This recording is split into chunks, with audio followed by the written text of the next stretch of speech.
Kansa oli laittanut heidät vankilaan, koska oli ennustettu, että heidän 9. lapsensa tulisi tappamaan tämän hirmuhallitsijan. Ja kun sitten tuo syntymäpäivä koitti, eli huominen päivä tarkalleen ottaen 5000 vuotta sitten suurin piirtein, niin Krishna ilmestyi ensin nelikätisenä Vishnuna vanhemmilleen.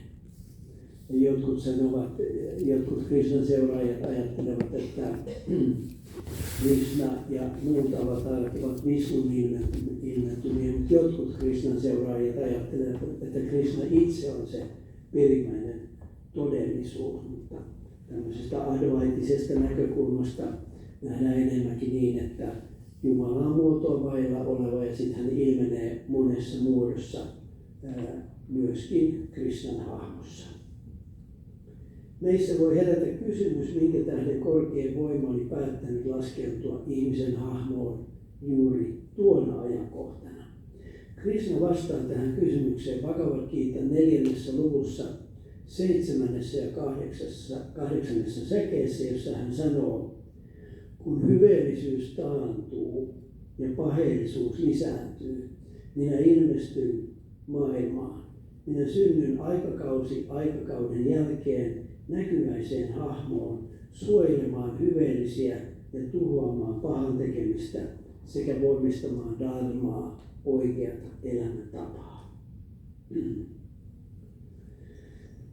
Viime talvena, kun olin Amritapurin ashramissa, niin sain kuulla, että Amma oli sanonut, että ihmiskunta ei selviäisi tästä tilanteesta, missä nyt olemme ilman Jumalan väliintuloa. Että kuinka onnekkaita me olemmekaan saadessamme olla Krishnan kaltaisen jumalallisen inkarnaation johdatuksessa. No, todellakin kun Krishna oli ensin ilmestynyt nelikätisenä Vishnuna vanhemmilleen, näyttäen heille sillä tavoin, että he olivat saamassa jumalallisen lapsen. Sen jälkeen hän meni takaisin äitinsä kohtuun ja syntyi sitten pienenä poikavaumana. Ja joogamaajan vaikutuksesta kaikki vartijat vaipuivat uneen tuossa vaiheessa, eli he eivät nähneet tätä synnytystä. Ja silloin Krishnan isä otti tämän pienokaisen ja jumalallisen voiman vaikutuksesta vankilan lukot avautuivat ja hän lähti viemään pientä Krishna-vauvaa ystävänsä luokse, koska hän tiesi tästä ennustuksesta ja tiesi, että kansa aikoisi sitten tappaa tämän pienokaisen. Hän vei noin 10 kilometrin päähän sitten tälle paikakunnalle Vrindavanaan, missä sitten Krishna, anteeksi kun muistat varmaan väärin, se ei ollut vielä Vrindavana, vaan se oli Gokula. Gokulaan hän vei ystävänsä Nandan luokse, ja tämä Nandan vaimo oli juuri synnyttänyt pienen tyttövauvan.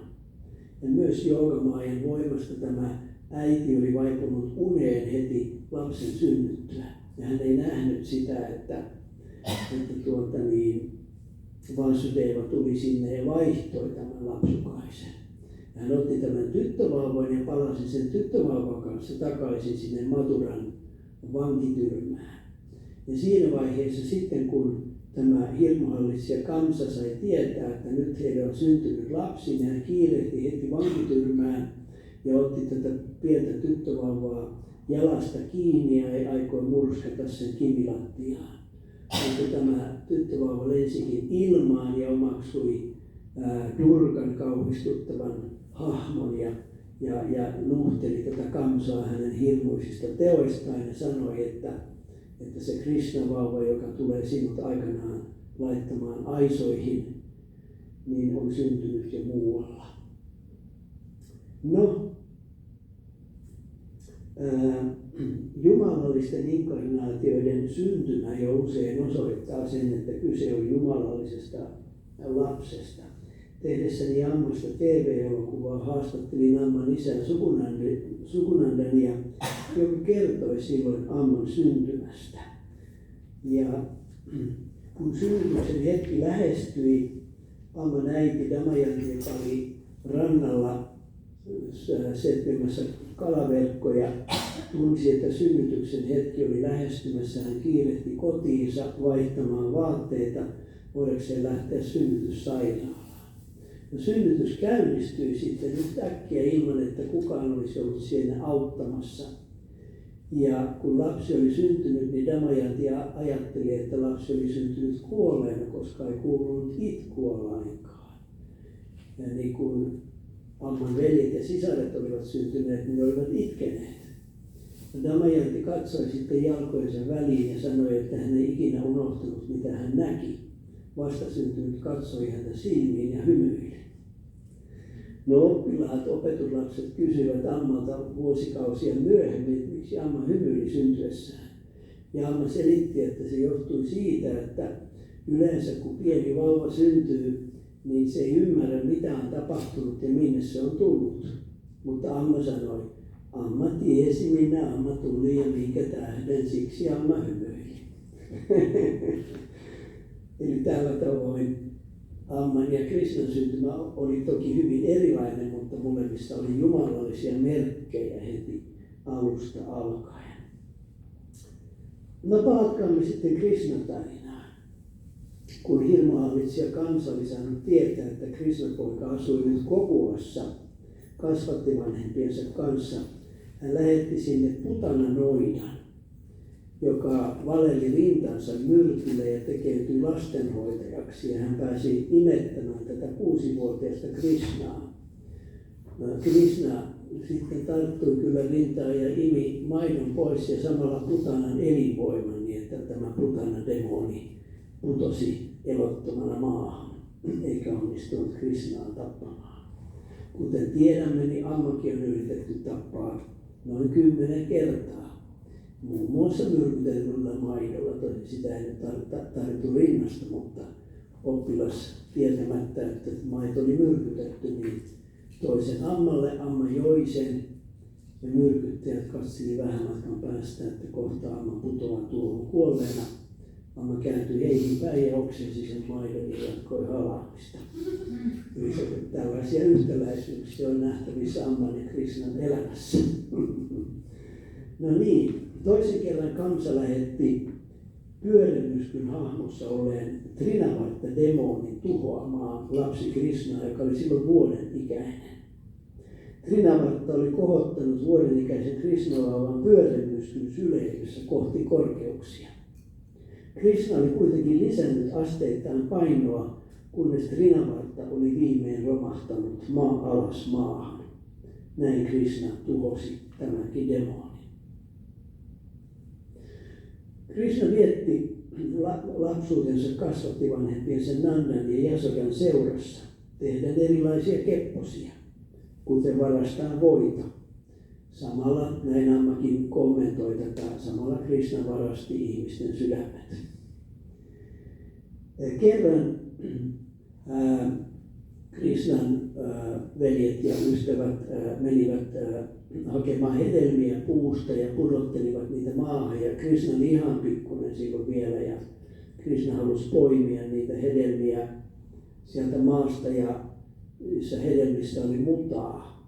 Ja Krishna söi sen mudan, jolloin sitten nämä, varmaan Balarama veli meni sitten hänen kasvattajalleen Jasodalle sanoi, että Krishna söi mutaa, jolloin Jasoda kiirehti sitten Krishnan luokse ja avasi hänen suunsa ja näki Krishnan suussa koko maailman kaikki planeetat ja tähdet ja galaksit ja niin edelleen.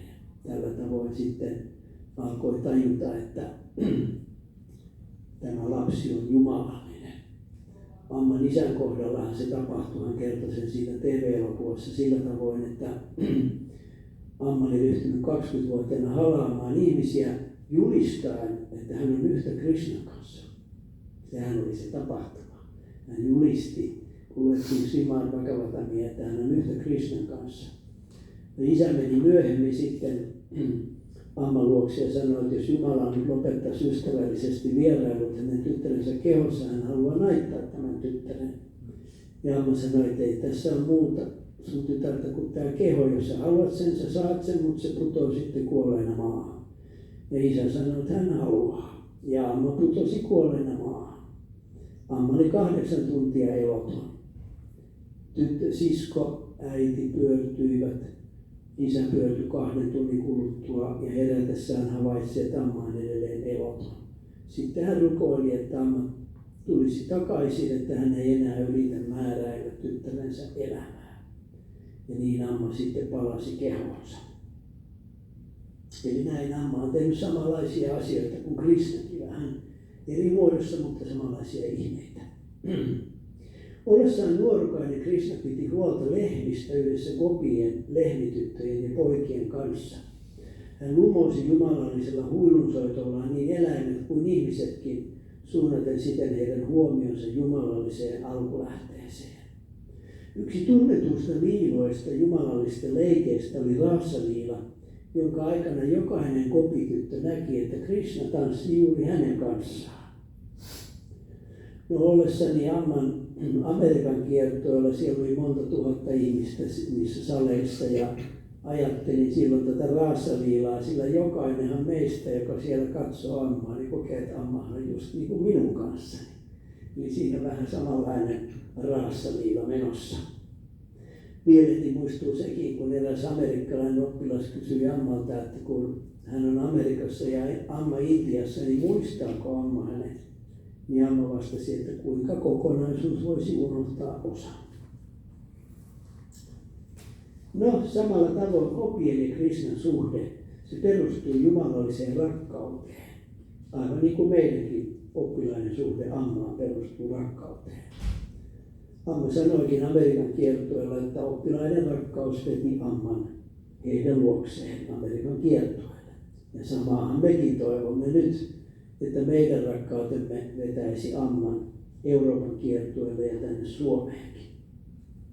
Amma on sanonut, että puhdas Jumalan rakkaus on se voima, joka sai oppilaat seuraamaan niin Jeesusta, Buddhaa kuin aikanaan Krishnaakin. Jossakin vaiheessa Krishna lähti gopien luota. Ja gopit kärsivät suuresti, mutta tällä oli merkityksensä, sillä Krishna halusi, että he löytäisivät sisäisen Krishnan. Ja niinpä he lopulta näkivät Krishnan kaikissa sadepisaroissa, hedelmissä, puissa ja niin edelleenkin.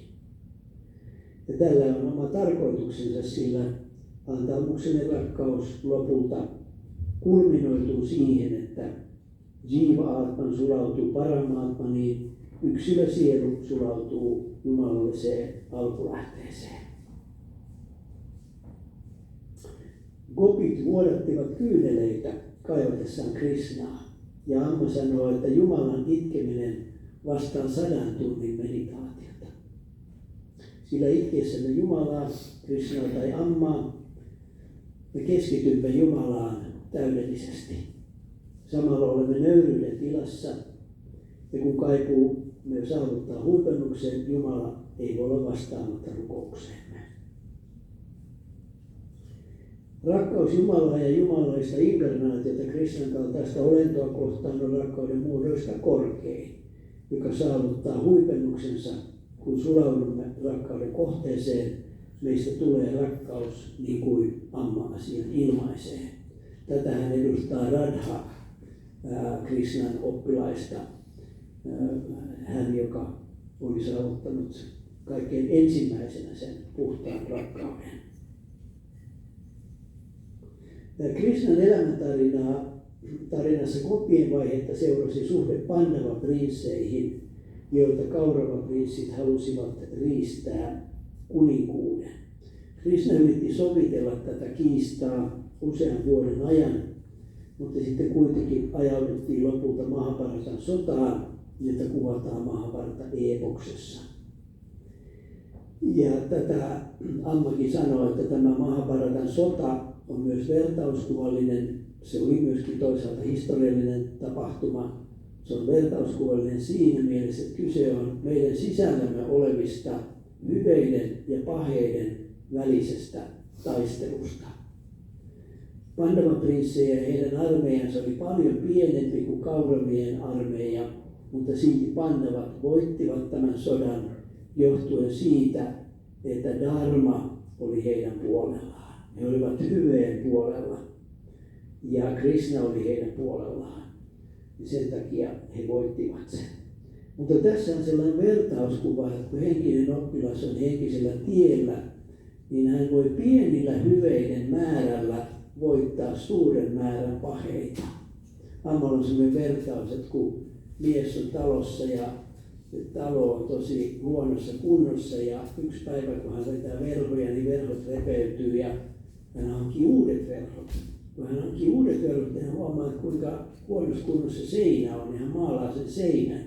No sitten hän huomaa, että muut seinät on huonossa kunnossa ja maalaa nekin.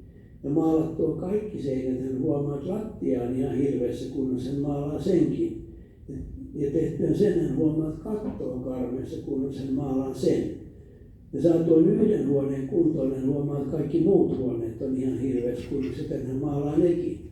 Ja tehtyä tämän hän huomaa, että talo on nyt siisti sisältä, mutta ulko on ihan hirveässä kunnossa, jolloin hän sitten laittaa senkin kuntoon. Ja tehtyä sen hän huomaa, että piha on aivan karmeassa kunnossa, kun talo loistaa. Sitten hän laittaa pihan ja aidan ja kaikki kuntoon. Eli tämä on Dhamman esimerkki siitä, että kun aloittaa yhdellä hyveellä, niin pikkuhiljaa sitten hyveiden määrä lisääntyy ja näin me voimme puhdistaa oman mielemme. Ennen Mahabharata-sotaa Krishna antaa opetuksensa Arjunalle ja samalla koko ihmiskunnalle siitä, että millä tavoin me voimme kulkea henkistä polkua ja saavuttaa jumalallisen päämäärän, jota Bhagavad-gītassa kutsutaan joogaan vakiintumisen tilaksi. Niin Krishna sanoo muun muassa näin. He, jotka ovat poistaneet tietämättömyytensä itsen tiedolla, heille tuo tieto paljastaa korkeimman. Kun sinun ajatuksesi sulautuvat siihen, kun mielesi on se, kun vakiinnut siihen ja kun korkein päämääräsi on se, ja kun viisaus on puhdistanut sinut harhaluulojen myrkystä, sinä menet sinne, mistä ei ole paluuta.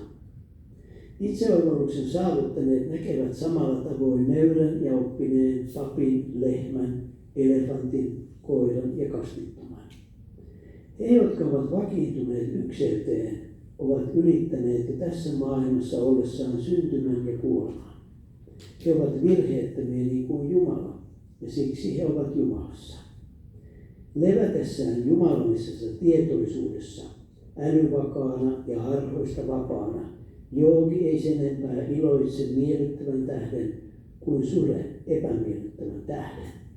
Vapaana aistimaailmasta joogi kokee alati uutta iloa itsessään. Jumalaa mietiskellen hän saavuttaa ikuisen autuuden. Eli aika iso asia. Ikuinen autuus. Siitä Ammakin sanoo, että teidän maallinen äitinne voi antaa teille joitakin ilonhetkiä, mutta Amman päämääränä on antaa teille ikuinen autuus. Eli sama päämäärä, mikä Krishnalla oli. Lahjoittaa kopeille ikuinen autuus, ikuinen rakkaus. Olemme hyvin, hyvin onnekkaita, että saamme olla Krishnan kaltaisen jumalallisen opettajan ohjauksessa. Ja Ammahan on sanonut vähän Krishnan lailla, että Amma on valmis tulemaan vaikka 100 kertaa lastensa takia. Ja kun oppilaat kysyivät, jos emme saavuta päämäärää tässä elämässä, niin voimmeko syntyä sitten Amman kanssa seuraavassa elämässä? Niin Amma sanoi, jos rakastatte Ammaa ja haluatte työskennellä maailman rauhan puolesta, niin Amma takaa, että te synnytte Amman kanssa. Jospa minä päätän tämän Krishna ja Amma satsani tähän. Hare Krishna, Jai Amma.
Aloitetaan Bhajanit eli henkiset laulut.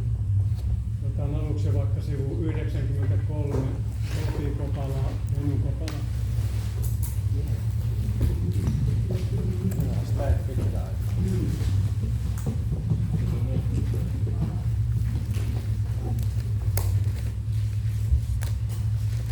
Yhdessä. 393 Kopi Kopala.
Otettaisiko Lord of Rindalan, jos yritettäisiin uskaltaa. Tässä on se rytmi. On se 5. Eikö se ole 5? Sä voit kertoa sen tavarajunan jutun silloin. Onko se tavarajuna vai junatavara? Tavarajuna. Eikö se on 7? Mikä sivu? Onko se tavarajuna? Onko ollenkaan? Vai on junatavara? Se on siellä loppupuolella. Taas se on Jaana näitä joku sopiva konsti. Näitä malleja. E3. E3, niin on. E3. Lord of Tässä on anataan. Tuossa on sitten koko Edu. Onko sulla sama? Okei, sulla on sama. Hyvä. Se Edu. Aika paljon.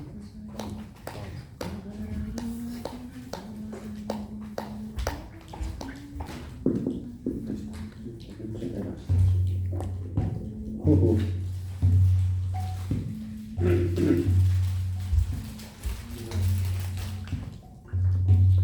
Tämä on siis velisahtien sävellys.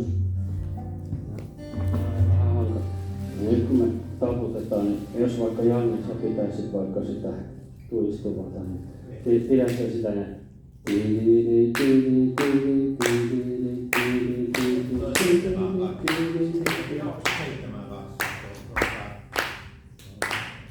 Sun käsittääkseni näin.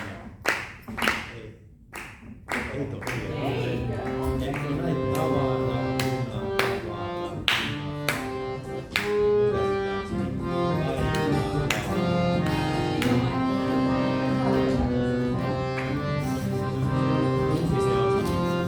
mitä? Onko se tavarajuna vai junatavara? Taitetaan nyt jonkun. Sen kuulee Pidetään tavarajuna, koska se on niin helppo. Ei oo. Toinen seikka, että mä pääksin. Unohdetaan tää koko homma, mennään vaan tunteella ja mennään tunteella ja Jaana pitää rummun, kun se Tunteet biisi. Tunteella.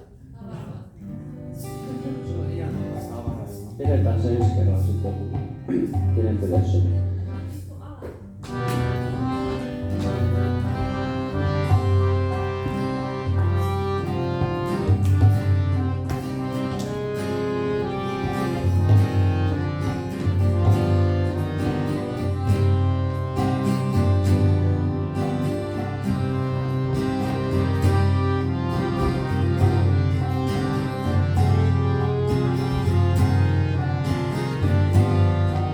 Tämmönen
Ei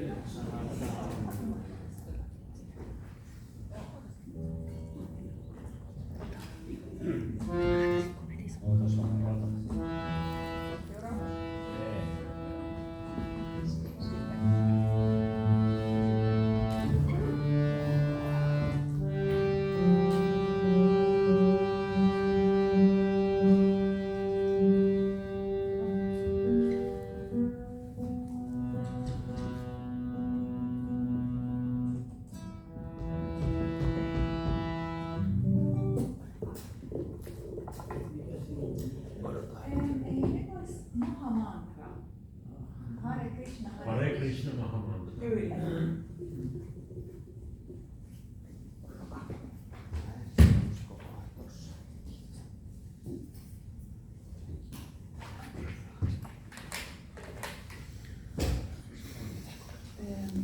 Mä oon kansiossa. Siellä on varmaan niinku Hare Raama, Hare Krishna. Se jostain, se joku löytyy huikattaa. Ja se koko ajan sama, eli Hare Krishna, Krishna Krishna, Hare Hare, Hare Rama, Rama Rama. Se on ainakin tuosta sivulla 10 Jaya Radha Madhava, niin se on sen jälkeen. Se on siinä samassa. Sivu 10.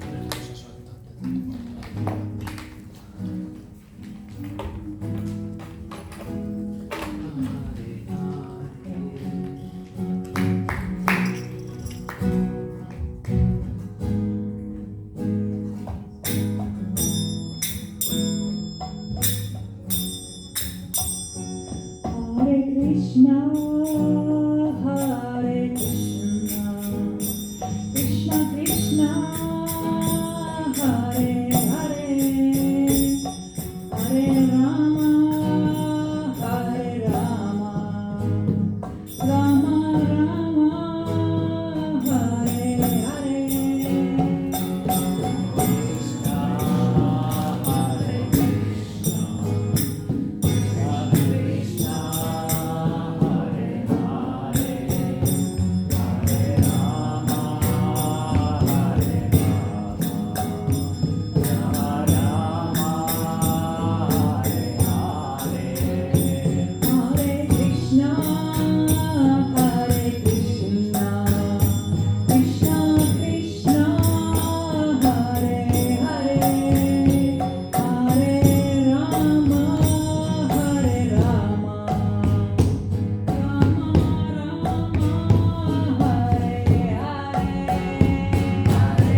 Janne, jos Anna sitä, jos Janne ei näy missään. Okei, Olli Laava.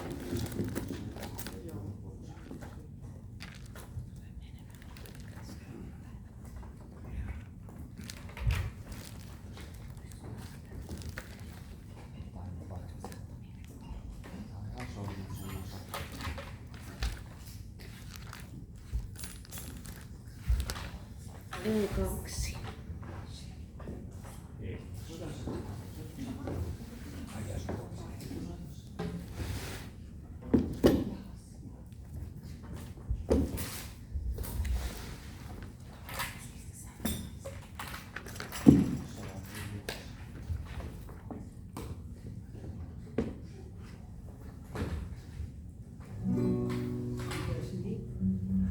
Ei, English. Mutta oliko se ykkönen? En muista. E2. Only Love. Only Love E2. Pitäisikö sanoa Only Love? Krishna kunniaksi.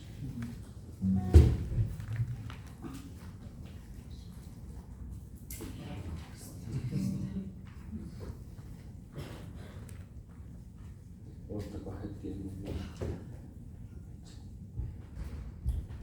Tosta taas.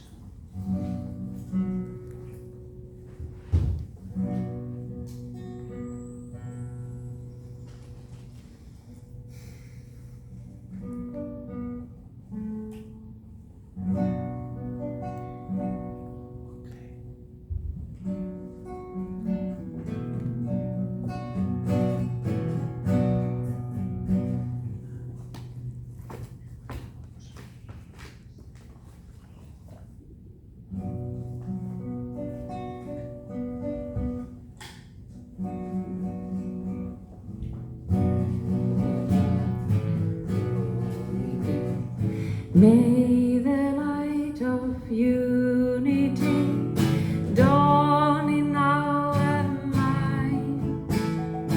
May the light of unity dawn in our minds. May the light of unity dawn in our minds. May the light of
Every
järjestelytöiden takia mä en ole harjoittanut tämän piikkapassa. Onko se ok, että mä laulan tämän The Ocean is Wide? Se on niin hauska. Okei, no niin. Tässä on The Ocean is Wide, katsokaa sivunumero. Ja voisiko vaikka Samin kanssa joku, haluaisiko antaa harmonia ja kitara? Voitko soittaa kitara? Tässä on kyllä ihan selkeä. Se käy välillä E-mollin kautta. Muuten se on aina.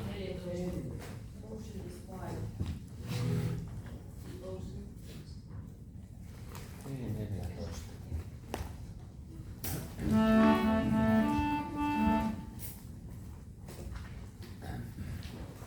Ota sit välillä ja se kertoo sen. Jos.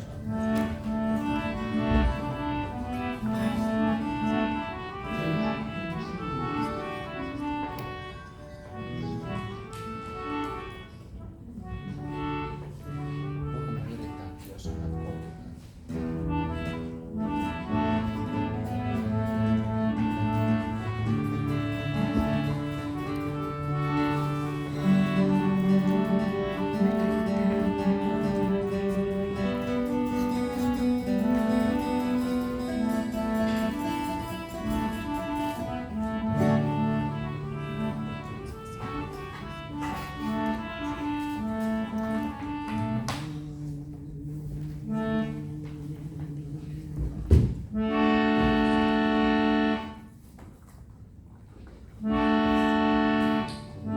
The ocean is wide,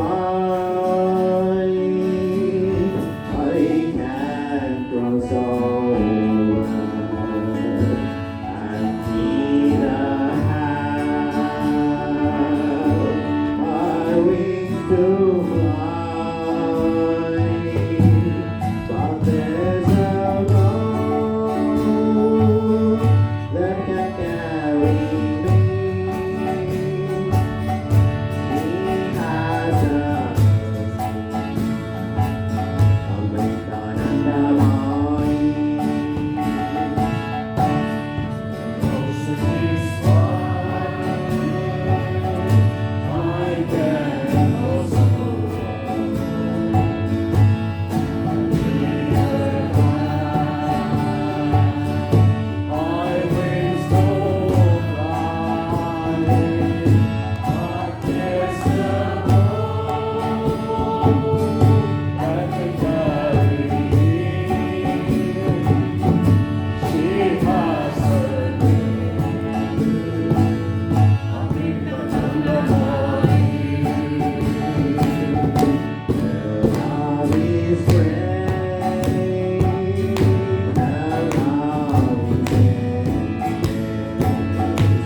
Oliko niitä rukouspyyntöjä?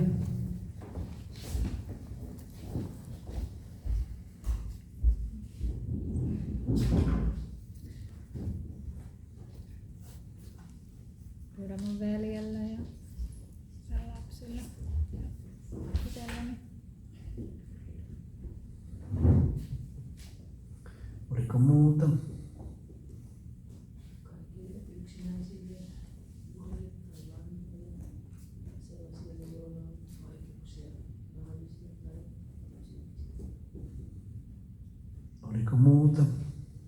Kaikille kaltoinkohdelluille ja väärinkohdelluille. Viisautta työpaikalle. Onko vielä muuta? Rukoilisin kaikille, jotka täällä on Satsangissa tänään läsnä, niin rauhaa, rakkautta. Oliko muuta? Mä puhun mun Vaimoni äiti. jää eläkkeelle tämän kuun lopussa. Niin Johanna Suurlalle valtavan pitkää ja antoisaa eläkeikää. Oliko vielä? Koko maailmalle parempi tulevaisuus, viimeistään jo ensi vuodesta lähtien. Onko vielä? Rukoilen, että suomalaiset etsijät uskaltaisivat olla etsimättä vain itsestään ja hakeutuisivat näiden kauniita sielujen ääreen. Oliko vielä? Mä pyydän mun äitille, Tellervolle ja isälle, Jarmolle, mun siskoille, Liisalle, Maijalle, mun perheelle ja Aleksille. Mua huolestuttaa valtavasti tällaiset ihmiset, jotka filosofian mukaan väittää, että saa tehdä mitä tahansa. Se on erittäin tärkeä rukoustella, että auttakaa aina kun voitte, älkääkä keksikö, että se on hänen kohtalonsa. Mulla on 20 tämmöistä väittelyä. Joudun rukoilemaan, että auttaisi, eikä olisi ylimielisiä ja unohtavia.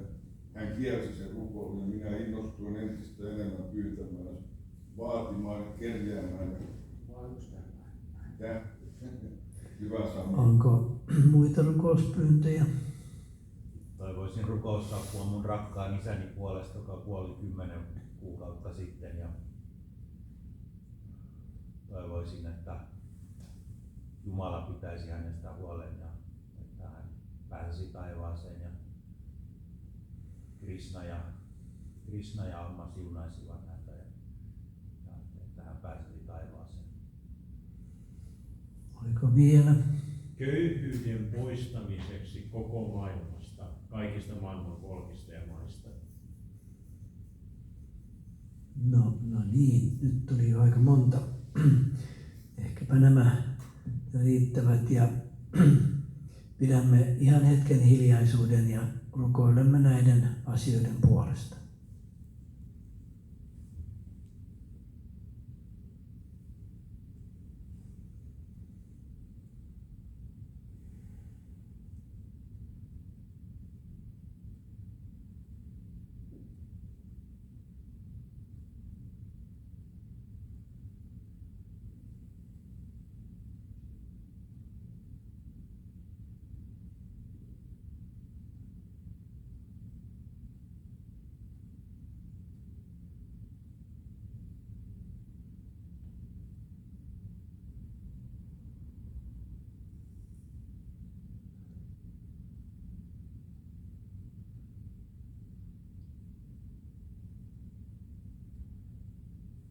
Ja sitten seuraa meditaatio.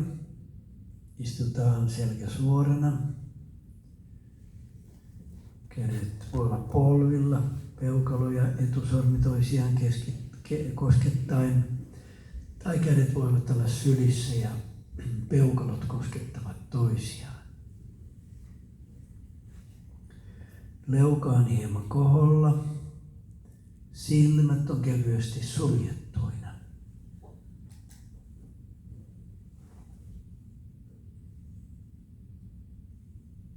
Annetaan lihasten rentoutua.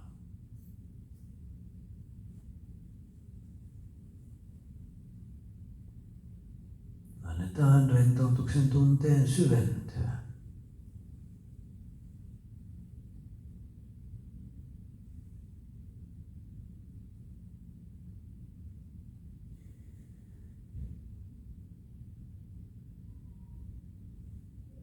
Annetaan myös mielen rentoutua.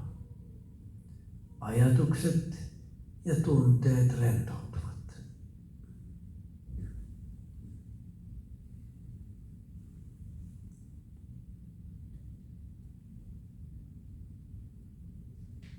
Mielen rentoutuessa ajatusten rytmi hidastuu. Ajatukset lipuvat verkkaisesti mielen taivaan poikki.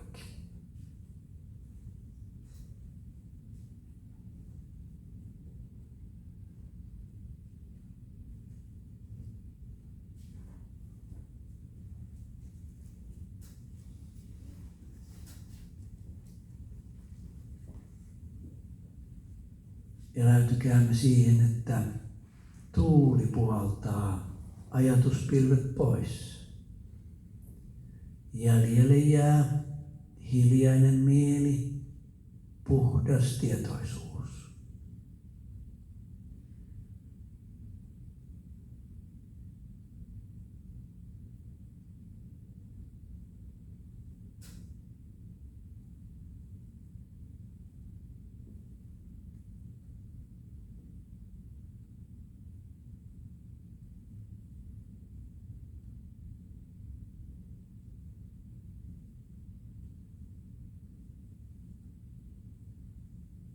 Lausukaamme Om-mantra 3 kertaa yhdessä ääneen.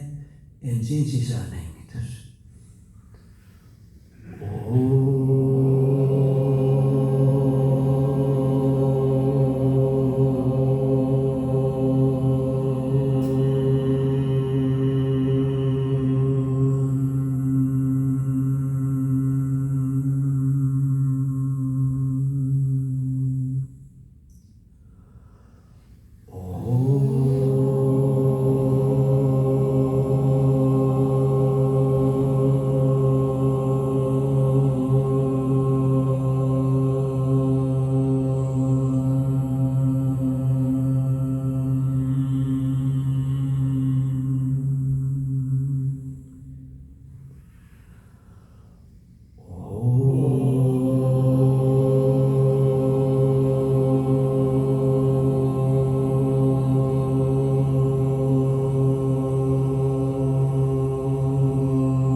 Olkaamme tietoisia mantran synnyttämistä värähtelyistä kehomme soluissa ja atomeissa.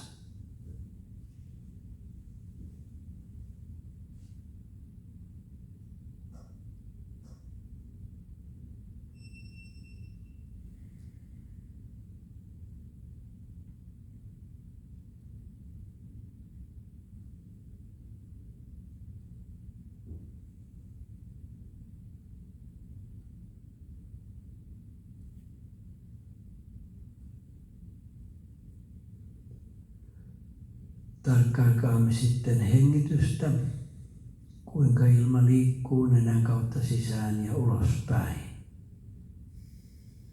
Tarkkaileminen tuo mielen tähän hetkeen.